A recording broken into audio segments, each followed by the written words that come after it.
All right, you guys, good morning. We're going to be talking about Soren Kierkegaard today, and we're going to have a conversation about who he is, what he taught, some of the key ideas, and we're going to do our best to tie in the tenets of existentialism. I have found that it's a little bit easier now as we are moving into the primary resource sections of our class, just to get a little bit of background as opposed to just diving in, and to give us some thought as to where the author is coming from. So we're not trying to figure it out the whole time before we move on to the next major player. So that's what we're going to do today. Kierkegaard is known as the father of existentialism. So being that this is an existentialism class, it makes sense for our primary sources that we're going to start with Kierkegaard. And within Kierkegaard's writing, within the things that he was really concerned about, we see the major pieces of existentialism. So let me just remind you of what they are. That existence precedes essence. That existence precedes essence. That you are not stuck with a set of circumstances, but then there's actually the human idea of becoming. That you are born and then you get to kind of come into your own as far as determining value and that kind of stuff. So that's part of Kierkegaard. Another issue regarding existentialism is, of course, the idea of time. So if there is truly an existential crisis, that of course means right now. It's not a crisis that dealt with yesterday. It's not a crisis that's going to deal with tomorrow. But it is indeed a crisis of right now. So issues of time are really important for existentialism. The issue of authenticity or humanism, of course, another one of these core issues, and this is a big one for Kierkegaard. In particular, the reading that we'll be working on, taken from Fear and Trembling, Problema 1 and 2, is really dealing with the issue of human authenticity. Freedom and responsibility. We are, again, not locked into a set of decisions, but we can actually make them and be responsible for them. And ethical considerations are paramount. So we have to just think about what is actually a good thing to do and why should we do it. So overall, these are, again, the 5 major pieces of existentialism, and they are all found in the writings of Kierkegaard, who published feverishly in about 15 years several major works and several minor essays. But he cranked out a lot of stuff. Not every one of his works covered all 5 of the pieces of existentialism. Some had more time in one than another, but still he was really coming after these things. All right, so let's talk about his personal life, right? Because I find, for me, when I'm trying to learn about a thinker, a writer, an author, a philosopher, what is going on in their lives, because we sometimes tend to at least approach these men and women, depending on whom we are reading, that their ideas just erupt in a vacuum, and that there's nothing surrounding anything that's going on, and they just happen to sit down and have this brilliant idea and say, hey, I wonder what it would look like if I wrote this paper, and started cranking it out. But if we understand their background, we understand them a little bit better. So just for instance, and everybody in this room is a Introduction to Philosophy survivor, so you should be somewhat familiar with the persons of Socrates and Plato. Plato does not write his famous treatise on philosophy of government, the Republic, in a vacuum. He writes that coming out of the knowledge, knowing that the Athenian democracy sentenced his great teacher and mentor to death. So there is a background behind some of that stuff, and so Kierkegaard is no different. So let's talk about his personal life. He was born in Copenhagen, Denmark in 1813. So when I asked you the other day, where does Kierkegaard come from? Russia is the wrong answer. The answer is Denmark. So if you want to think Great Dane when it comes to Kierkegaard, then it'll help you remember, just as a silly little mnemonic device. He was born into a wealthy family. He was not born into poverty. He was born in a wealthy family, had a good European education, went off to university. But to understand Kierkegaard, you need to understand his family. His father lived a life full of anxiety. Now, as we read about his biography, Kierkegaard's biography, and we learn about his father, we learn that as a boy, he lived with his family in Jutland and was destitute. They couldn't even afford to feed or clothe him, so they sent him off to live with family members in Denmark. And this family owned their own property. They owned their own business, which he later took over himself and became a wealthy man. But there were some things that plagued him for the rest of his life that bothered him and really cursed him. And the first was, we are told that at a young age, while he's still living in Jutland and he's just watching the sheep or whatever he's doing just to survive, that life is so hard for him that all alone out in the pasture one day, he just curses God.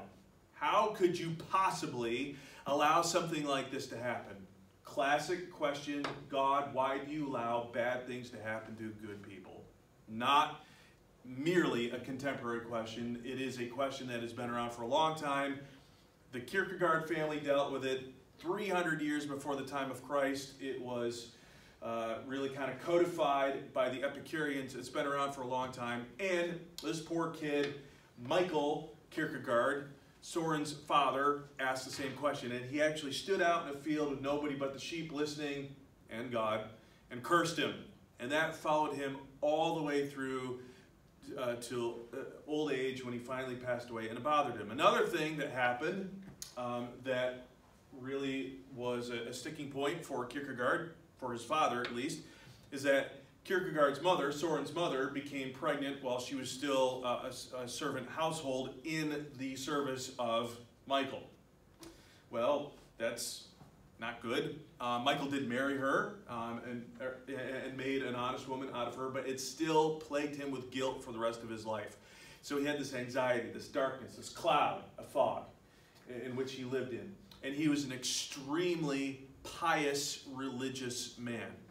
They were Lutheran. The state church of Denmark was the Lutheran church. And he was a pious Lutheran. And the Lutherans, particularly in the 19th century, were known for being pretty straight-laced, had all their ducks in a row, had their shirts creased in the right way, all that kind of stuff. So they were people who were trying to live by the book and live by the rule. And when you had these feelings of guilt that would keep coming back over and over, and you're trying to be pious, religious, good, holy, just, all those words that go together, it tends to really kind of mess with you. His mother, Soren's mother, and 5 of his 6 siblings died, preceded him in death. This guy had a rough life, and it's going to get worse by the time we are done looking at his biography today. So imagine that. He's got a father, right, who is guilt-ridden because of what he did as a child. Something that he said as a child, which you can laugh off as being silly and say, well, that's just stupid. Why would anybody worry about what they said as a child? Or if you're actually somebody who believes in God and would say, well, no, cursing God is never a good thing. I understand why he lived in fear. I understand why he lived in abject anxiety for the rest of his life. And the fact that servant girl under his care got pregnant bothered him. And then this same girl and most of his children died. By the time Soren Kierkegaard achieved adulthood, and he was not an old man at all when he died, it was just him and his brother. So he's got the cloud of death, the cloud of anxiety, the fog of fear that surrounds him. This is the world in which he lives. So if we mistakenly think, oh, if we could just go back to a bygone era where things were simpler, easier, I don't think Soren Kierkegaard would tell you that his life was easy. Even though he came from a rich family, even though he, as far as physical things, had everything he needed, it was still quite hard. Bright spot. In 1837, he met a fetching young woman named Regine Olsen, and they met and fell in love. Well, that's nice. Even for philosophers to fall in love, it can actually happen once in a while. And became engaged 3 years later. So he was in a relationship with this woman for 3 years. Loved her, fell in love with her, proposed marriage to her. They were planning to get married, and then he ended it. Kierkegaard ended the relationship amidst the protests of both his family, her family, and she. They did not want this breakup to happen. They all wanted the marriage to fall into place, but Kierkegaard ended it, and there's a couple different reasons that are listed in his journals and elsewhere. His ultimate reason perhaps is unknown, but here are some of the reasons, if not just excuses, that he gives. He did not want to draw her into his melancholy. He did not want to draw her into his melancholy. He was a guy who had a troubled life, and he was about ready to do battle with the forces of darkness in Europe at the time, and he knew it. And he wasn't sure that he wanted to draw her in. So I feel bad for him. I mean, I've heard the story before, clearly, and I have told this and I've taught on this, but I still feel bad for the guy every time. But then again, I think, well, maybe that makes sense. If you know that you're going to have really that tough of a life, maybe you should just break up with her. And he also did not think that he could be both a good religious writer and husband/father at the same time. And that's really what he's setting out to do, to be a religious writer. Now, for Kierkegaard, when we talk about writer, we could ask, well, was he a philosopher? Was he a theologian? Was he a psychologist? Was he a political satirist? What is it? And the answer to all that is yes. It's a little hard to categorize what exactly he was doing when he was writing, but that's one of the wonderful things about existentialism. We don't want to slap labels on it, so we got to try to figure it out. But he was invested in all those areas, and he said, I'm just not sure that I want to take her into it. Kierkegaard is translated into an English word that you all know. Does anybody have any idea what it is? The fact that you didn't know he was from Denmark doesn't give me much hope that anybody know. But so we ask, what's in a name? It's really kind of curious. Kierkegaard literally means churchyard or graveyard. It's a little ironic. All right, Kirk is a Danish name for church, or kirk if you are Scottish or Celtic, right? Gaelic. That's the name for church. So it is basically graveyard. So one of the men who we know that lived in angst, lived in sometimes depression, was very passionate about what he believed and died young. His name literally means churchyard, right? So there's some of the background on Kierkegaard. Now we need to spend some time talking about what he was trying to communicate, and we're going to spend some time on that. So we move pretty fast through the personal life, so we're going to talk about his mission. So according to the book Christianity and Western Thought by Steve Wilkins and Alan Paget, here's Kierkegaard's mission.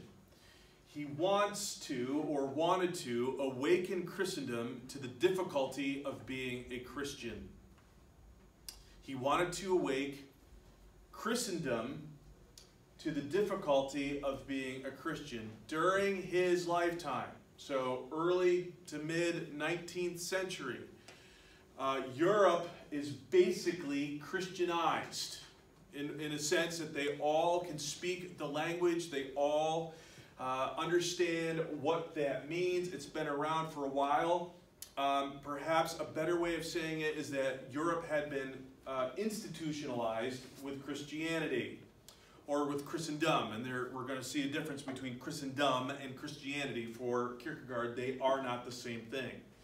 But he definitely wants to awaken Christendom to the difficulty of being a Christian. If you were to ask Kierkegaard, is it easy to be a Christian? He would say, absolutely not. And he would say, how much time do you have? And try to explain it to you. and try to help you understand that it is really not an easy thing at all to be a Christian. So we need to understand, essentially, when we're talking about Kierkegaard, that his life, his thinking, his thought, his mission is firmly anchored within the realm of Christianity. He is not outside. We will look at his counterpart who came later, Friedrich Nietzsche, also not from Russia. We will be looking at his counterpart that came later, Friedrich Nietzsche, who is writing much about the same things and asking the same fundamental questions as Kierkegaard, but from a distinctively atheistic view. So if you don't like Kierkegaard because you think he's too religious, too Christian, hang on, your guy's coming.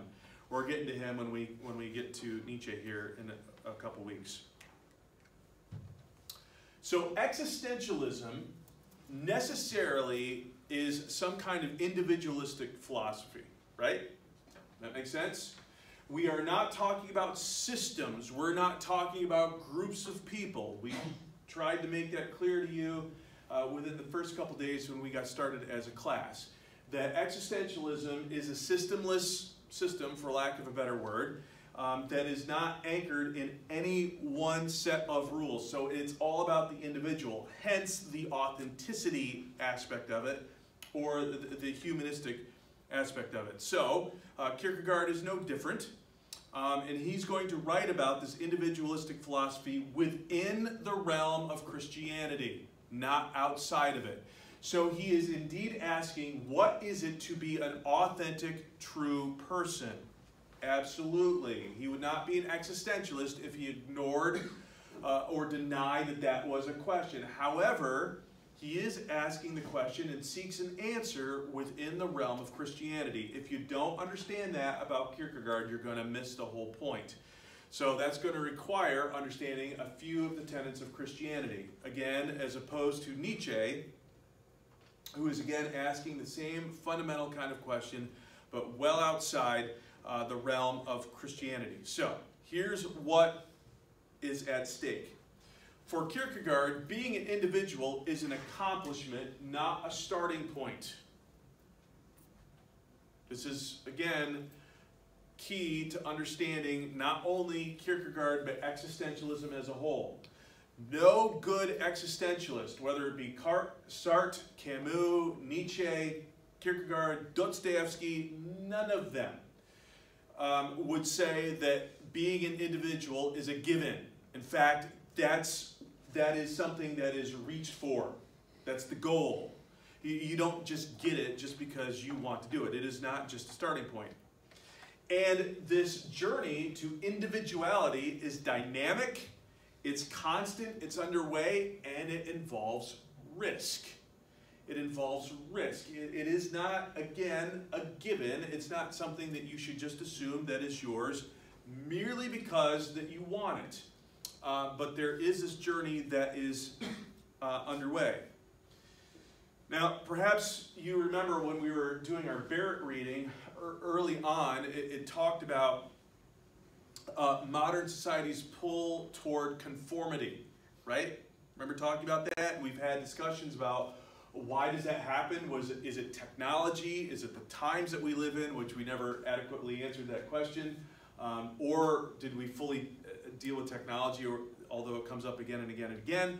But what tends to draw us away from being an individual and into this conformity issue, which is something that the existentialists really are concerned about? And my guess is that many in this room are concerned about that as well. How do I maintain my autonomy as an individual so I don't get just pulled in?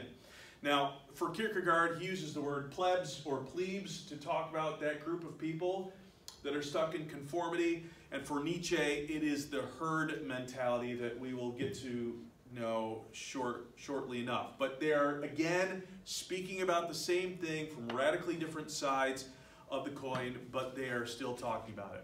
So, just to review, Nietzsche, deeply enmeshed in the world of existentialism. He could not be the father of existentialism if he is not. I know it's painfully obvious, but sometimes it helps to state the obvious. The 5 key areas of existentialism are all found within the writings of Soren Kierkegaard. They aren't in every single one. Some have more press than others in his individual writings, but he is dealing with them. His goal is to shake the tree of Christendom, to awaken it to the reality of Christianity. If you're following along, you should be mentally asking the question, what is the difference between Christendom and Christianity? Because Kierkegaard did not think they're the same thing. I don't either. So you should be asking, what is the difference? And his is a truly Christian mission. Within the Christian ideal, he is again asking, what is an individual? What does that look like? How do I become an authentic individual and not just be a pleb or a plebe or, in Nietzsche's word, part of the herd? And how do I move in this dynamism from herd mentality or plebe mentality to true individuality or authenticity? What is the risk? And what do I have to risk in order to get there? All right, so are you all with me? Okay, any questions, comments, or snide remarks at this point? You're not fear of the camera. I cannot see you. And I didn't be able to hear you. Yes? What is the difference Between Christianity and Christendom? Can we hang on to that? Okay, good. I'm building a little tension. Oh, good. Great for me. That's a great question, but we're going to hang on to it. You guys mind if I address you by first name on camera? Okay. Thank you, Cecilia. I just want you to know. I know who she is. Okay. All right. Somebody might actually watch this. Who knows? Any other questions? I'm sorry, Cecilia. I will answer it. And if I don't specifically, please remind me, because it is important, but I just want to hang on to it for right now. Any other questions? Comments, snide remarks? Matt, no questions? I'm pretty good. Really? Entertaining. I've explained myself so well, I've left you bereft of questions. I found the reading kind of problematic. It seemed, he didn't seem to, I mean, probably not, but he seemed to not, as far as faith was concerned, it almost seemed like it was a bad thing to operate in faith alone. Oh, no. In some way. No. Because he did say that, Abraham kind of, he respected him, but he also was kind of, I forget the word he said, he had, disdain for him at the same time. No, not quite. Okay. So I'll make a couple comments about that, because we are going to deal with that specifically. So I've successfully dodged 2 questions now. No, Abraham is his knight of faith. He is the ideal. And for Kierkegaard, faith is paramount, ultimate, top of the heap, as opposed to reason or any combination thereof of faith and reason. So Abraham is his hero. Now he has what he calls tragic heroes of faith within that reading that you do feel sorry for, but Abraham is not one of them. But I'll try to explain that, and we're going to get to that later in the talk. A whole slide dealing with Abraham. Okay, anyone else? Okay, good to move on? All right. So, over the course of his main time writing, which was only about 15 years or so, Soren Kierkegaard had 3 nemeses. He had 3 enemies, 3 arch enemies that he dealt with pen and paper to try to deal with them. In fact, one source that I read yesterday said that in one day he had several things that he published in one day. I mean, the guy was just pouring out work. He just wrote all the time. He just cranking it out. So there are 3 nemeses. Now this is going to start to get to Cecilia's question of what is the difference between Christendom and Christianity. So we are getting there. The first is the popular press. Now you tell me, are these things just old dusty issues that are rooted in the 19th century, or do they still have something to do with today? And he said that the problem with the popular press is it was doing its thinking for the people. So the people had this groupthink done for them. So instead of sitting down to say, what do I actually think about situation X, whether it be the economy of Denmark or Denmark's relationship with other countries or even a person's relationship with their neighbor, they would read the paper to tell them what they thought. Does that sound like a culture you're aware of? Which is what? American. Ours. Well, I don't know what I think, so I guess I better log on to Facebook. Nobody tweeted what I said. Apparently I don't have anything worth saying. Right? We have our thinking done for us. It's amazing. The technology has changed, but fundamentally, nothing has. And so, for Kierkegaard, this is totally inane. It's stupid. It's imbecilic. Is that a word? Imbecilic? I don't think it is. All right, how about this? Asinine. That I'm sure is a word. And he would say you cannot have a functioning society where you have groupthink, herd mentality, the plebes, where they're going for their information when the popular press is saying this is what you think. It's going to fall apart. So, he attacked the popular press. The other thing he attacked was the state church. Now, I told you, what was the religion, what was the state church of Denmark? Lutheranism, right? So Lutheranism. So this is not, do not take what I am saying in any way as an attack against the Lutheran church. And you shouldn't see, Kierkegaard is attacking Lutheranism. He was a Lutheran. But what he attacked was the state church. Because what they were doing was believing for the people. So if thinking for the people, well, I should have an opinion about Denmark's relationship with France or Germany. So they probably culturally would have more of an affinity for German things as opposed to French things. Just to guess. Well, I'm going to read the popular newspaper. I'm going to read the front page and tell me, that's what I'm supposed to think. So for him, it was the same thing with belief. Nobody could stop and figure out what do they believe for themselves. So if the first is inane or asinine, the second is passionless. This is one of the things that he wrote about. He's got a little tract on the loss of passion in the European soul. Fascinating how it's just cold, objective facts. And so what they're missing is a passion. And his other arch nemesis was Friedrich Hegel, who died in 1831. And you could say, it just for purposes of this discussion, is that he was choosing for the people, or his issues were just too neat and tidy. His issues were just too neat and tidy. Now let's go back to state church. Let me explain that so I can get finally to Cecilia's excellent question. What is the difference between Christianity and Christendom? Christendom would be an institutionalized system. All right? Christendom would be an institutionalized system. Christianity, in Kierkegaardian terms, is individual relationship. And it's not relationship with each other, although that is certainly part of a Christian ideal. But for Kierkegaard, the question is, how do I relate to God? Right? So Kierkegaard would say that Christendom as an institution is not answering that question. In fact, it has dumbed down the ultimate fundamental question, how do I relate to God as an individual? Christianity speaks into that. Does that help? See the difference? Okay.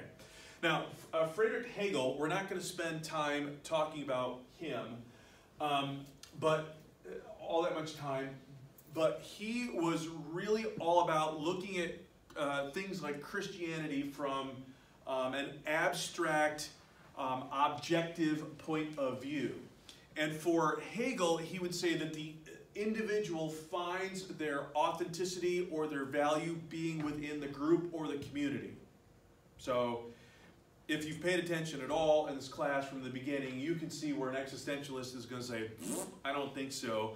I don't think so, Freddie. We're going to have to find our authenticity and our value in something else. So where Hegel would say objectivity is the core, people like Soren Kierkegaard and those existentialists who follow him are going to say subjectivity is the core.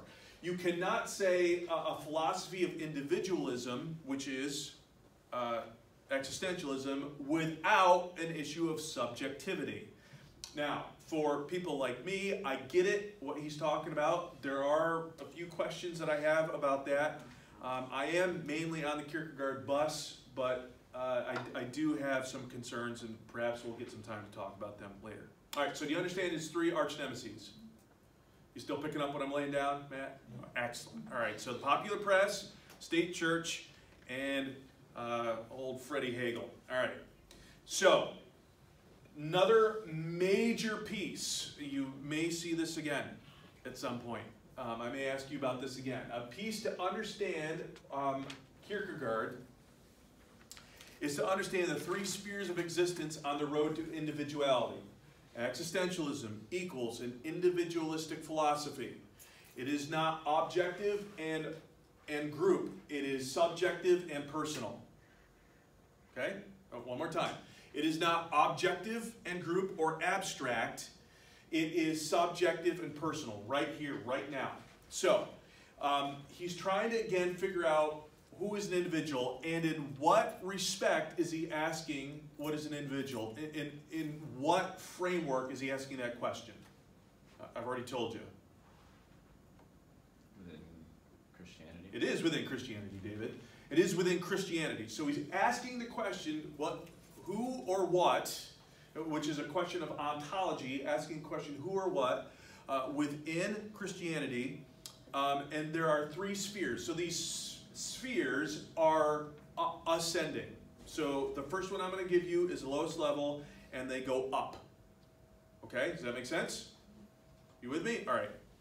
So here's the first one. So I'm just going to give you the basic premise, and then we're going to spend some time in the time we have left talking about each one individually, specifically. All right? So this is kind of the larger outline, and then we're going to talk about each one.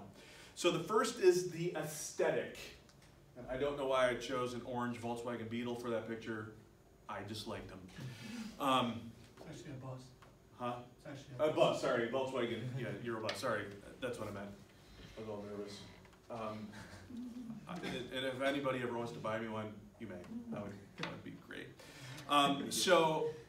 The aesthetic, or the lowest level of the stage, the initial stage toward individuality, is the immediate. Now, with immediacy, do you hear issues of time within that word immediacy, right? So is an issue of time an existentialist issue? Absolutely. So here it is. Second is the ethical, which for Kierkegaard is a transitional stage. It is neither immediate nor is it everlasting, but it is a transitional stage in between them. And again, don't be frustrated if you don't know what these are. I'm going to explain them to you in a second. And the third is the religious, or the stage of fulfillment. So again, this is ascending, ladies and gentlemen, moving from the aesthetic to the ethical to the religious. Anybody who stays here is not going to achieve this individuality, this subjectivity that Kierkegaard is after. Even if you make it to the ethical, again, good, but not awesome. So what he wants is moving to religious. Clearly, because he is asking the questions of individuality within the scope of Christianity, he's going to have a question of religion. All right, so let's talk about, what does this aesthetic mean? What does this aesthetic mean? Well, it means living only for the moment or in the moment, right? So, as I just showed you on the other side, it's an issue of immediacy, right here, right now, right? Which is almost by definition what existentialism is, the here and the now. I gave you the illustration of an existential crisis. I've told you what that means. So it means right now. But for the person who is living only in the aesthetic, they are only making decisions for right now. Now, for some existentialist thinkers, writers, philosophers, that might be their ultimate goal, and they may not want to move on from that. I'm thinking primarily right now of post-World War II French author Albert Camus, who would seem like the here and the now, that time can never be redeemed, that anything could ever be redeemed, and so the only thing you ever have is immediacy, and I'm thinking primarily of his novel called The Plague. Have you read that, David? No, I haven't. No? Anybody read that? Okay, it's kind of really awful, but that's what he basically, as I'm reading it, that's what I think, that he shows that time cannot be redeemed, so you're stuck there. So, in some sense, David, please. That is where he explains Sisyphus, or everything is meaningless. No, that's the myth of Sisyphus. Myth of Sisyphus. Yeah, and that's a nonfiction writing. Right. Yep. Yeah, and he is questioning the meaning, particularly of life itself. Very existential of him, right? But The Plague is a fascinating story, which is indeed about what the title says. So they are on the same bus as far as school of thought, a guy like Camus and Kierkegaard, because they are dealing with time. But Kierkegaard isn't saying, "And isn't that great that we only have right now, hooray for us."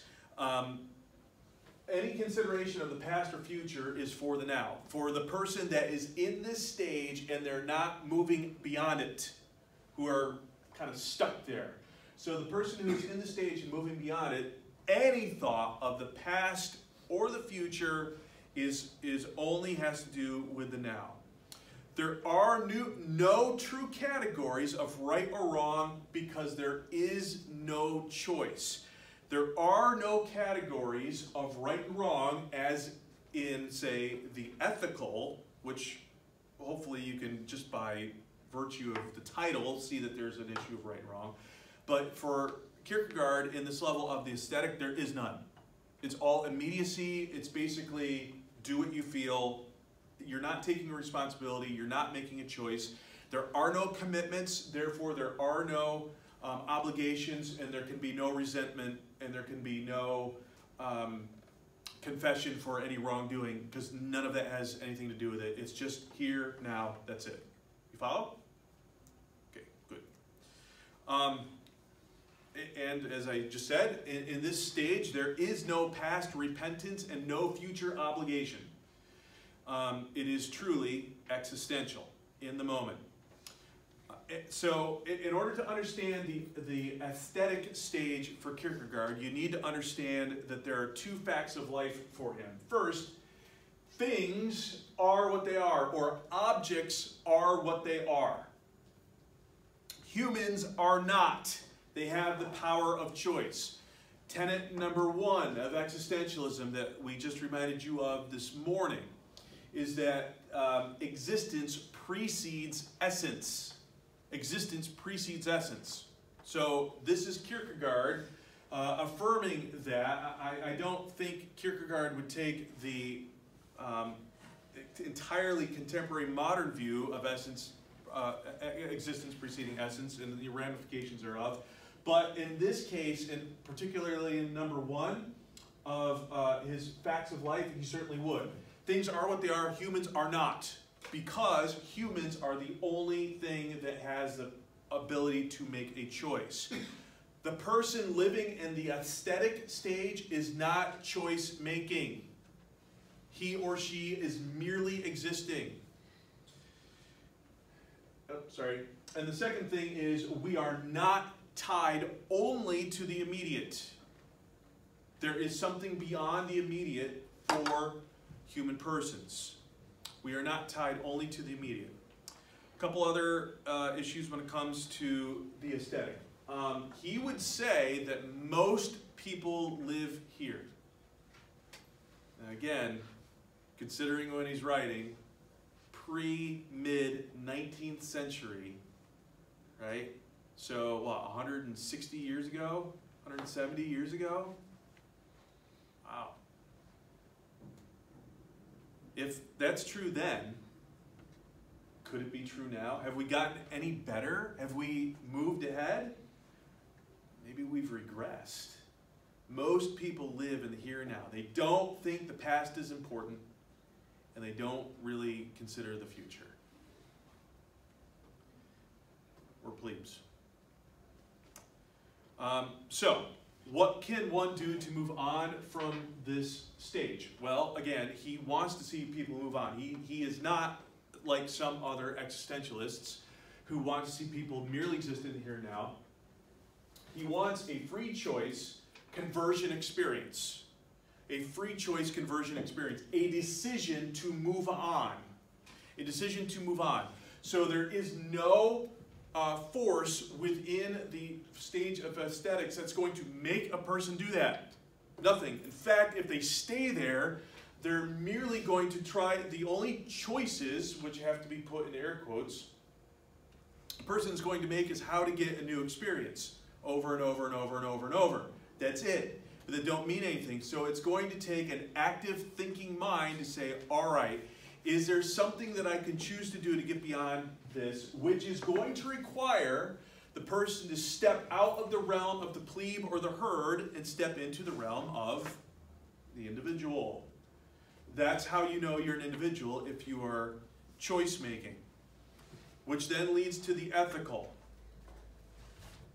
So in the ethical, others are viewed as valuable. Their rights are honored.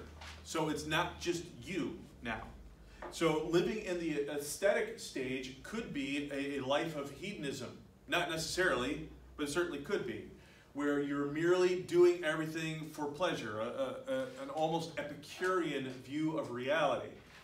But not necessarily. It doesn't have to be hedonistic, but it could be anything like that. However, in the ethical, moving up a stage, which comes from free choice making, going from the herd to the individual, others are viewed as individual and their rights are honored.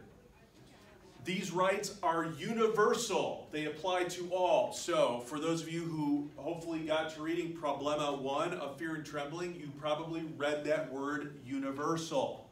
And in terms of ethics and where does it fit? Well, that's what he's talking about. Within the ethical, the rights are assumed. Choices can be made because a standard has transcended the immediate. So, for the person who can live in the ethical, they're seeing that there's now a standard that has moved because of somebody who's made a choice. Now that they can see there is something outside of the immediacy of time alone that stands outside of it, and that is this universal ethic that applies to all people. So it's transcended time, and now it actually has a standard. And there's now this leaning toward fulfillment. Okay, now I'm in a position where I can make a decision for either or, which is actually one of the titles of a more famous Kierkegaard work. It's either/or. Making a choice between two things of value, not merely within the immediacy of the aesthetic, but within the importance of the ethical. So it's leaning towards fulfillment, saying, now I know the difference between right and wrong, perhaps I can get fulfillment there. We said, well, no, actually not. And so mere ethics by itself at that stage is doomed to fail because of, I think, 3 different reasons here. First, there is a greater awareness of natural law or right and wrong or consequences, and so the greater our guilt and despair at not meeting the obligations. You see, in the stage of the aesthetic, there is no right and wrong. You just kind of eat to live and live to eat, party your face off and do whatever you feel good, and that's all there is to it. But you're also a plebe. You're not an individual. You're doing what everyone else does because that's where the majority lives. Well, the existential ideal is to get out. Well, how do you get out? By free choice making. By saying, I'm not going to do that. I'm going to step up to the next level, which is the ethical. But now you suddenly realize that there's this universal standard, and you can't really meet the obligations of the standard. And the failure to not meet the standard is not just mathematical or theoretical, a la Hegel. It is what Christian theology calls sin. And for Kierkegaard, that's a big deal. A Hegelian view does not offer a means of the true forgiveness. True forgiveness requires a person. So in one of his arch nemesis, this Hegel guy, he's saying, all right, I can't Hegel would say, well, it's not a big deal because it's really just cut and dry. It's cold, it's lifeless, it's passionless. And Kierkegaard would say, yeah, but there's no true forgiveness in that because there's no person behind it. I must have a person in order to have true forgiveness. So if that's where you're left, then the conclusion is only despair. And then he moves on to the religious, which requires a leap of faith. So this is a key piece for Kierkegaard, a leap of faith. It is through faith we can know God, not as an object or an abstract, but personally, subjectively, individually. So faith is huge for Kierkegaard. And so this is part of the reason why Abraham is his knight of faith, because he acts by faith, not by reason, when he obeys God to sacrifice Isaac. And also within the religious, there is a telos, a goal. So telos is very simply the Greek word for goal or end. It is not just to be good for goodness sake, which would kind of be Kantian, Immanuel Kant in its view of ethics, which Kierkegaard's view of ethics kind of has this Kantian flavor to it, but that isn't good enough. But to be in relationship with the divine, ethics refers the person to God. So for Kierkegaard, what that means is being a good ethical person is not good enough. It's good, but it's not good enough. Those ethics should be pointing the person or referring the person to God. Remember, for him, the key goal is asking, what is my relationship to the divine? All right, we're going to have to end with this because we are running out of time. In the writing, you may have come across this phrase, the teleological suspension of the ethical. What in the world does that mean? For Kierkegaard, what that means, and he's using Abraham to explain that, and we'll talk about this next time. So teleological means an end goal. So is there an end goal suspension of the ethical? And he would say yes. Or is it possible for someone to transcend merely good and evil and actually get above it? Yeah. And that person is Abraham, according to Kierkegaard. And the way he does that is through faith. Okay, we got to end. I'll see you guys on, what's today, Wednesday, Friday? And Noah, you're on. Yep. Right? You may change your questions if you like, but you don't have to.